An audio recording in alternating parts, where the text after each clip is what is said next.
하나님의 말씀 사도행전 18장 18절에서 23절 말씀입니다.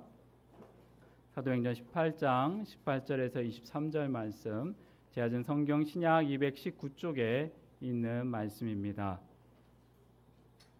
사도행전 18장 18절에서 23절 말씀, 우리 한 절씩 교독하겠습니다. 바울은 더 여러 날 머물다가 형제들과 작별하고 배 타고 수리아로 떠나갈새 브리스길라와 아굴라도 함께하더라. 바울이 일찍이 서원이 있었으므로 겐그레아에서 머리를 깎았더라.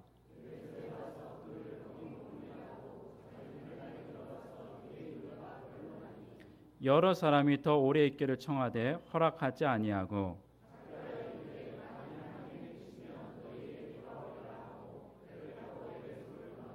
가이사랴에 상륙하여 올라가 교회에 안부를 물은 후에 안디옥으로 내려가서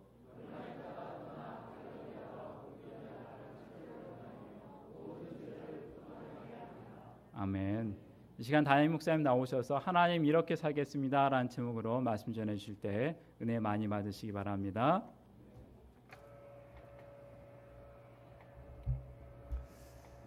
오늘 본문의 말씀은 2차 선교 여행을 마치고 3차 선교 여행을 시작하는 그 중간 분기점에 와 있는 바울의 모습을 그리고 있습니다. 오늘 본문 18절 말씀에 보면 좀 특별한 대목이 나옵니다. 바로 바울이 머리를 깎았더라 하는 구절이에요. 아무리 바울이 대단한 사람이라고 그러지만 한 달에 한 번 이발소 가는 것까지 성경에 기록한단 말이냐, 우리가 이렇게 생각할 수 있지만 그렇지 않은 것이죠. 특별한 의미가 있기 때문에 여기에 기록이 되어 있는 것이죠. 머리카락을 짧게 자른다라고 하는 것은 예나 지금이나 좀 각별한 의미를 갖는 경우가 많이 있어요. 우리가 흔히 떠올리는 장면은 이런 것입니다. 여자가 어느 날 남자친구에게 우리 헤어져 그렇게 선언한 다음에 그날로 미장원에 가서 갑자기 긴 생머리를 단발머리로 싹둑 잘라버리는 장면. 어느 사람이 말하기를 여자가 왜 남자하고 헤어지면 머리카락을 자르느냐, 그 이유가 이 헤어짐이라고 하는 것이 영어 헤어하고 한국말 짐이 합쳐진 거래요. 그래서 남자하고 헤어지면 그 사람이 이렇게 쓰다듬어 주던 머리카락이 헤어가 이제는 짐이 돼서 이것을 잘라버려야 된다, 그렇게 이야기를 한다고 그럽니다. 머리카락을 짧게 자르는 것은 여자에게 뿐만 아니라 남자에게도 좀 의미가 있는 행동인 경우가 많죠. 뭔가를 꼭 이루고야 말겠다라고 하는 결연한 의지를 표현하는 경우가 많이 있습니다. 그래서 중요한 시험을 앞둔 수험생이라든지 반드시 이겨야 하는 시합을 앞둔 운동선수라든지 단체 협상에 나서는 노조 간부, 이런 사람들이 머리를 짧게 다루고 머리띠를 막 메고 그렇게 나서는 경우가 많이 있죠. 자, 그러면 오늘 본문의 바울은 왜 머리를 깎았을까 하는 것입니다. 본문 18절 말씀 우리 같이 한번 읽어보겠습니다. 바울이 더 여러 날 머물다가 형제들과 작별하고 배 타고 수리아로 떠나갈새 브리스길라와 아굴라도 함께하더라. 바울이 일찍이 서원이 있었으므로 겐그레아에서 머리를 깎았더라. 바울은 2년여의 긴 선교 여행을 하면서 낯선 유럽 땅 지역에서 머물고 있었습니다. 이제 2차 선교 여행을 마치고 자기를 파송하고 기도하며 후원해 주었던 수리아에 있는 그 파송교회 안디옥 교회로 돌아가고자 발걸음을 내딛습니다. 가서 우선 파송교회에 선교 보고를 해야겠죠. 그리고 그 다음에 선교 여행, 다음 3차 선교 여행을 위해서 준비하는 그런 준비를 하고자 했을 것입니다. 그러면서 이 고린도를 떠나가기 전에 고린도의 외항인 겐그레아 항에서 한 가지 의식을 행하고 있는데 그것이 바로 삭발을 하는 거였어요. 그 이유에 대해서 오늘 본문에 기록하고 있는 것은 일찍이 서원이 있었으므로 라고 말을 합니다. 그 서원이 정확히 무엇이었는지는 정확히 알 수가 없습니다만은 아마도 바울이 2차 선교 여행과 관련해서 어떤 서원을 하나님 앞에 드린 모양입니다. 이 서원은 유대인의 전통 가운데 하나인 나시린의 서원일 가능성이 큽니다. 나시린이라고 하는 것은 자기 몸을 구별해서 세상과 구별된 삶을 살겠다고 하나님 앞에 특별히 헌신된 사람을 말하는 것인데요. 이스라엘 백성들이 나시린 서원을 하는 두 가지 종류의 나시린 서원이 있습니다. 하나는 일평생 사무엘처럼 평생 나시린 서원을 하는 경우도 있고, 기간을 한정을 해서 그 일정 기간 동안만 나시린 서원 작정을 하는 경우도 있습니다. 구약 민수기 6장에 보면 나시린으로 서원한 사람에게는 몇 가지 금기 사항을 말씀하고 있는 것을 볼 수 있는데, 첫째로는 포도주와 독주를 멀리해야 한다 하는 것이죠. 뿐만 아니라 이 술뿐만 아니라 포도로 만든 식초도 먹지 못하고 포도 주스도 마시지 못하고 심지어는 생포도나 건포도나 포도 씨나 껍질까지도 먹어서는 안 된다, 이런 말을 합니다. 포도주가 될 가능성이 조금이라도 있는 것에 대해서는 일절 이 나시린 서원 기간에는 먹지 못하도록 했습니다. 유대인들에게 있어서 이 포도라고 하는 의미, 포도주라고 하는 의미는 한국 사람들의 그것과는 좀 사뭇 다른 것이죠. 물 사정이 좋지 못해서 신선한 물이 귀했던 유대인들의 삶에 있어서 이 포도주는 하나의 음료수였습니다. 피곤한 하루 일과를 마친 식구들이 다 같이 모여서 저녁 식사를 할 때 그 저녁상에도 포도주는 빠지지 않는 음료여서 피로회복제, 또 소화제, 중요한 비타민 섭취의 도구, 이런 다각적인 의미를 가지고 있는 것입니다. 그러니까 상당 기간 포도주와 관련된 식품들을 멀리하는 이 서원이라고 하는 것은 유대인들에게는 상당한 각오가 필요한 것이었습니다. 나시린 서원을 한 사람이 두 번째 지켜야 할 사항은 서원 기간 동안 머리를 깎지 않는 거였어요. 왜 여러분 요즘에도 잘 있는지 모르겠는데 버스 기사분 같은 분들이 그 유리창 앞에다가 웬 소녀 같은 아이가 그 손을 모으고 예쁘게 기도를 하고 있고 그 위에 글씨가 써 있죠. 뭐라고? 예, 잘 아시네요. 예, 아직도 살아 있는 모양이네요. 오늘도 무사히, 이렇게 그거 많이 하고 있는데, 그 그림 속에 기도하는 아이가 바로 사무엘입니다. 머리가 길어서 소녀처럼 보이지만 사무엘은 소년이죠. 남자아이죠. 왜요? 나시린이라서 머리를 자르지 않아요. 일평생 머리를 자르지 않으니까 머리가 길게 그렇게 자라는 것이죠. 나시린 서원을 한 사람이 지켜야 할 세 번째 사항은 시체를 가까이 하지 않는 것이었습니다. 심지어는 부모나 형제나 자매가 죽었다 하더라도 예외가 아니었습니다. 시체를 가까이 하지 않는다라고 하는 의미는 죽음의 권세에 매이지 않고 살아계신 하나님께만 붙들려서 살아간다는 의미가 있는 것 같습니다. 바울 당시에는 이러한 세 가지의 금기 조항 외에도 또 추가되는 조항이 있었는데 고기를 먹지 않는 거였습니다. 그러니까 나시린 서원을 하게 되면 술도 먹지 못하죠. 포도와 관련된 일체 것들을 먹지 못하죠. 고기까지 일절 먹지 못하는 거예요. 세상에 먹고 즐길 만한 모든 것들은 다 끊어버리고 전적으로 하나님께만 집중하면서 헌신하는 것이 나시린인 것입니다. 자, 서원한 기간 동안 이런 금기사항들을 잘 지키면서 구별되고 헌신된 삶을 살았던 나시린이 그 서원한 기간이 종료가 되고 나면 하나님께 나와서 제사를 드립니다. 그러면서 그동안 길러왔던 그 머리를 삭발을 해서 그 머리카락을 제단 앞에 불태우는 의식을 갖게 되었던 것이죠. 그러니까 오늘 본문에서 바울이 일찍이 서원이 있었으므로 머리를 깎았더라 하는 이 구절이 비로소 이해가 됩니다. 바로 하나님 앞에서 특별히 서원했던 기간이 이제 종료가 되었습니다 라는 의미로 머리를 깎았던 것이죠. 그 서원이 무엇인지 성경에 구체적으로 나와 있지는 않습니다만 아마도 2차 선교 여행과 관련해서 바울이 어떤 서원을 했던 것으로 추정이 됩니다. 고린도 지역을 떠나가면서 이 의식을 행하고 있는 것을 보면 고린도 사역을 시작을 하면서 하나님, 이 험악한 고린도에서 하나님께서 저와 함께 하실 줄을 믿고 제가 이렇게 살겠습니다. 지난주에 제가 살아보기 그렇게 말씀을 드렸었는데 하나님 제가 이렇게 한번 살아보겠습니다 라고 그렇게 어떤 서원을 했는지도 모르겠어요. 그래서 고린도 사역을 끝마치는 이 시점에 하나님 그간 베푸신 은혜에 감사합니다. 저도 그간에 서원한 대로 다 이행을 했습니다 하면서 머리를 깎는 것이죠. 자, 서원의 마무리가 이렇게 바울처럼 아름답게 끝나게 된다면 참 좋겠습니다만은 그렇지 않은 경우들도 있습니다. 우리 주변에 예전에 했던 서원 때문에 갈등을 겪는 경우를 종종 만날 수가 있습니다. 아들 주시면 목사 만들겠습니다 라고 서원한 그 부모와 그건 부모님이 하신 서원이지 나하고는 상관이 없어요 하고 하는 그 아들과의 갈등이 있는 경우도 있어요. 부흥회나 수련회 때 감동받고 목사가 되겠다, 선교사가 되겠다 헌신하면서 일어서서 서약을 했지만 나중에 다시 생각해 보니까 내가 너무 경솔했던 것 같다, 아무래도 나는 아닌 것 같아서 그렇게 갈등하는 경우도 종종 만나볼 수가 있습니다. 성경에도 서원 때문에 심각한 문제가 생긴 사례가 기록이 되어 있죠. 사사기 11장에 나오는 사사 입다의 서원 사건입니다.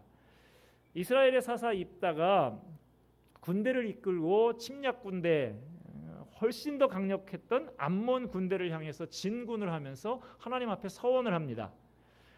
이번 싸움에서 저 강한 군대 암몬을 이기게 해주신다고 하면 다시 돌아오는 개선 행진을 할 때 제일 먼저 나와서 나를 영접하는 자를 내가 하나님 앞에 드려서 번제를 삼겠습니다. 마침내 입다가 전쟁에서 승리를 거두고 암몬 왕에게서 항복을 받습니다. 그런데 그 다음이 문제예요.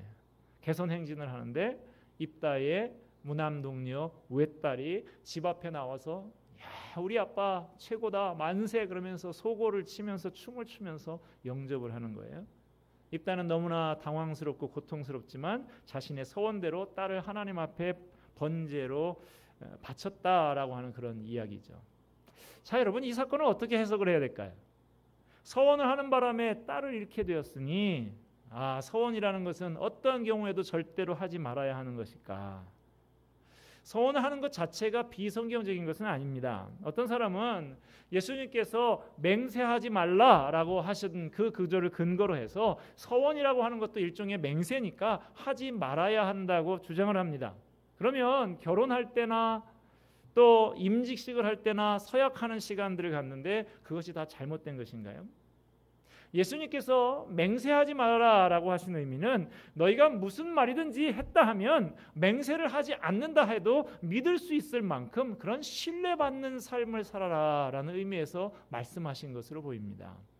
자, 이왕 오늘 본문에 이 서원에 관련된 내용이 나왔으니까 이참에 서원은 무엇이고 어떻게 하는 것이 바른 서원인지를 알아서 올바른 서원을 하게 되시기를 바랍니다. 서원이라고 하는 것은 어떤 중요한 문제를 앞에 두고 하나님의 특별한 은혜를 구할 때 하나님께서 이번에 은혜를 베풀어 주실 줄로 믿고 그 은혜를 헛되이 받지 않기 위해서 어떤 특별한 일을 하거나 특별한 삶을 살겠다고 하나님 앞에서 서약하는 것을 말합니다. 즉 하나님의 은혜가 너무나 감사해서 그 은혜를 잊지 않기 위해서 자발적으로 헌신적인 삶을 살기로 약속을 하는 거예요. 자발적이라고 그랬습니다. 자발적이라는 것이 뭡니까? 꼭 하지 않아도 된다는 것입니다. 서원은 하나님 앞에 감사하면서 자발적으로 헌신하는 것입니다. 성경은 서원을 헌신 그 이상도 그 이하도 아닌 헌신이라는 의미로 사용하고 있습니다. 그러므로 서원은 내가 구하는 어떤 것을 얻어내기 위한 조건이 될 수가 없는 거예요. 하나님 앞에 내놓고 거래하고 흥정하는 조건이 될 수가 없는 것입니다. 서원은 조건이나 흥정이 아니라 하나님께서 이렇게 큰 은혜를 베풀어 주실 때 그 은혜를 받은 나는 어떻게 사는 것이 마땅한가, 어떻게 사는 것이 그 크신 은혜에 마땅한 반응인가 하는 고민을 통해서 나온 자발적인 헌신인 것입니다. 그런데 많은 사람들은 생각을 하기를 서원하면서 기도하면 하나님의 기도를 더 잘 들어주실 거라고 생각을 해요. 그래서 하나님 앞에 감사하면서 자발적으로 헌신하는 것이 아니라 자기 주장을 관철하고 내 소원을 이루기 위한 목적에서 서원을 하는 것입니다. 성경 어디에도 서원하면서 기도하면 하나님이 다 잘 들어주신다라는 말씀을 찾아볼 수가 없습니다. 성경을 보면 하나님은 응답받는 기도의 비결을 알려주시는데 하나님의 뜻에 맞게 기도하라고 가르쳐 주십니다. 요한일서 5장 14절에 그를 향하여 우리의 가진 바 담대한 것은 이것이니 그의 뜻대로 무엇을 구하면 들으심이라. 하나님의 뜻에 맞게 기도하면 들으신다라고 분명히 밝히고 있습니다. 하나님께서 어떤 사람의 기도를 들어주시느냐 하는 여부는 서원이 첨부되었느냐 아니냐 하고는 아무 상관이 없어요. 기도할 때 반드시 서원을 첨부해야 한다는 법도 없고 서원을 안 한다고 해서 죄가 되는 것도 아닙니다. 서원이 없더라도 주님의 뜻대로 구하면 들어주십니다. 서원한다고 기도가 응답되는 게 아니에요. 그러므로 나는 서원해서 이렇게 응답받았다. 너도 서원하면서 기도해봐. 서원을 해야 응답받는다. 비성경적인 말입니다. 이런 말을 금해야 합니다. 서원할 때 조심할 점에 대해서 유명한 구약학자인 월터 카이저 박사가 잘 정리해 놓은 것이 있어서 제가 소개를 드립니다. 첫째, 나중에 양심상이나 능력상 실행하기 힘든 서원은 하지 않는 것이 좋다.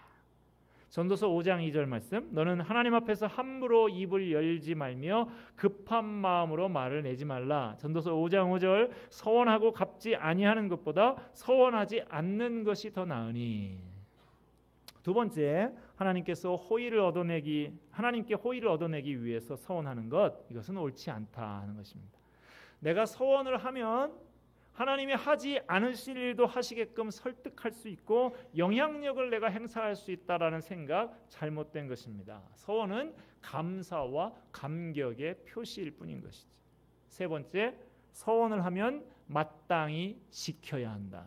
시편 15편 5절 말씀, 그의 마음에 서원한 것은 해로울지라도 변하지 아니하며.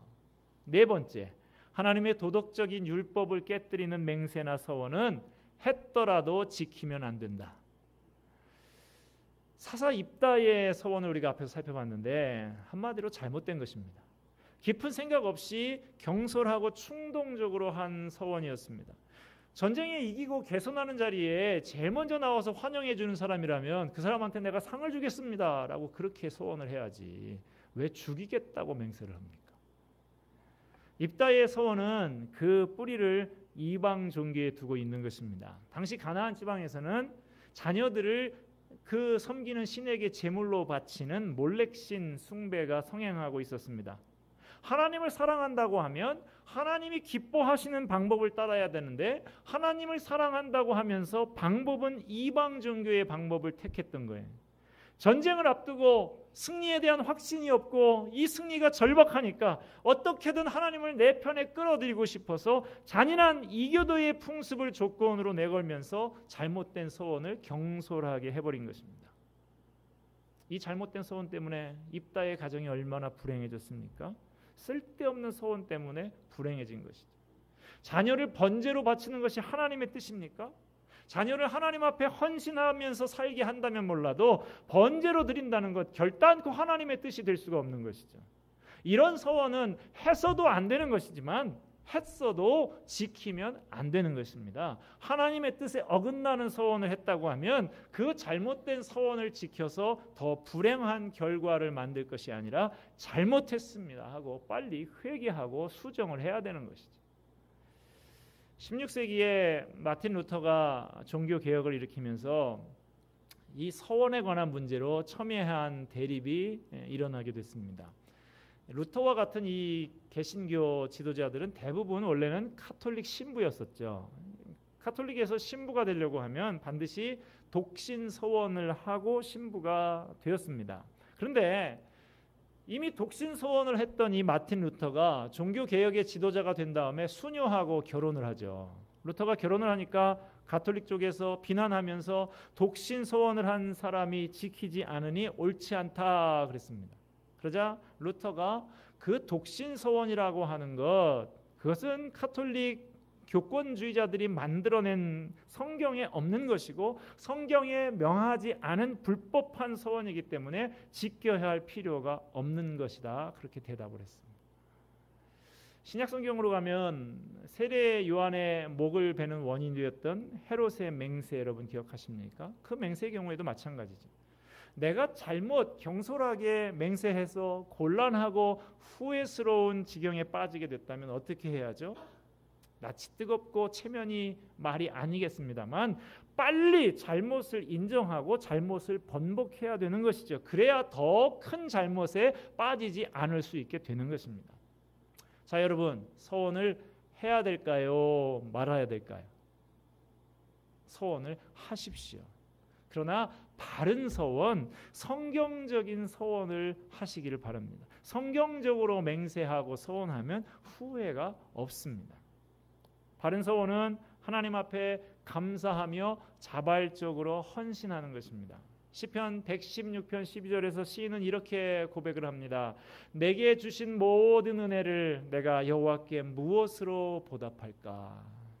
이와 같은 고백이 우리에게 있기를 바랍니다. 하나님의 능력을 내 욕심 채우려는 데 이용하고 하나님과 흥정하듯이 하는 그 조건부 서원을 하지 말고 하나님의 은혜에 감사해서 자원하는 마음으로 헌신하는 것, 이것이 바른 서원입니다. 일단 서원했으면 지켜야 됩니다. 하나님과 맺은 약속이 있다면 반드시 지키십시오. 그러나 혹시 내가 무지하고 경솔해서 도저히 감당할 수 없는 서원을 하셨다면 즉시 하나님 앞에 회개하고 다시 시작할 수 있는 길도 있습니다. 서원한 사람이 형편이 바뀌어서 도저히 감당할 수 없는 경우에 대해서 구약 성경에도 언급이 있습니다. 레위기 27장 8절에 언급이 있는데요. 제가 읽어드립니다. 그러나 서원자가 가난하여 내가 정한 값을 감당하지 못하겠으면 그를 제사장 앞으로 데리고 갈 것이요 제사장은 그 값을 정하되 그 서원자의 형편대로 값을 정할지니라. 여러분 잘 들으셨습니까? 어떤 사람이 하나님 앞에서 물질적인 서원을 했다는 거예요. 요즘으로 하면 작정헌금 이런 것을 특별히 했어요. 그런데 이 사람의 형편이 도저히 그 작정헌금을 감당하지 못할 형편이라는 것이죠. 그러면 어떻게 하라고 합니까? 제사장에게 찾아가라고 그래요. 그리고 제사장이 이 사람의 형편을 잘 살펴서 그 서원한 내용을 조정을 해주라는 것입니다. 작정헌금 깎아주기를 해도 괜찮다 이 말이에요. 최선을 다해서 헌신하는 것이 중요한 것이지 금액이 중요한 것이 아니다. 죽을 지경인데 하나님 앞에 갖다 바쳐라. 이거 옳지 않다는 것입니다. 여러분 중에 혹시 깊이 살피지 못하고 경솔하게 어떤 감당할 수 없는 서원을 한 다음에 고민하고 계신 분 계십니까? 저한테 찾아오십시오. 제가 조정을 해드리겠습니다. 하나님은 자원하는 마음으로 기쁘게 내 힘껏 하나님 앞에 헌신하기 원하는 것이지 억지로 경솔하게 한 그것에 매여서 부담감만 가지고 기쁨도 하나도 없는 그런 헌신을 원하지 않으신다 하는 것입니다. 여러분 함부로 서원하지 마십시오. 경솔하게 거창한 서원을 남발했다가 감당하지 못해서 부담스러워하면서 죄책감에 시달리는 것보다는 매일매일의 삶 속에서 하나님의 선하시고 기뻐하시고 온전하신 뜻이 무엇인지 분별하면서 그 뜻에 헌신하며 사는 삶을 날마다 살아가는 것, 이것이 더 중요한 것입니다. 주님과의 관계에 방해가 되는 것이라고 하면 그것이 먹고 마시는 것이든 즐기는 것이든 자발적으로 끊고 절제할 수 있는 이 시대의 나시린들이 되시기를 바랍니다. 그러면 더 깊으신 하나님, 더 높으신 하나님, 더 크신 하나님을 경험하게 될 것입니다. 서원을 하시려거든 하나님 앞에 받은 은혜가 너무 귀하고 하나님의 사랑이 너무나 감사해서 자발적으로 해야 합니다. 하나님, 제가 하나님이 저와 함께 하심을 굳게 믿고 구별된 삶을 한번 살아보겠습니다. 어렵고 힘들지만 믿음으로 한번 살아보겠습니다. 바로 이것이 바른 서원이다 하는 것입니다. 자발적으로 하나님 앞에 내 몸과 마음을 헌신하며 구별된 삶을 살겠다고 다짐하는 저와 여러분 되십시다. 이런 감사, 이런 감격, 이런 자발적인 헌신이 넘치는 저와 여러분, 우리 교회가 되기를 주님의 이름으로 부탁드리며 축복을 드립니다. 기도하겠습니다.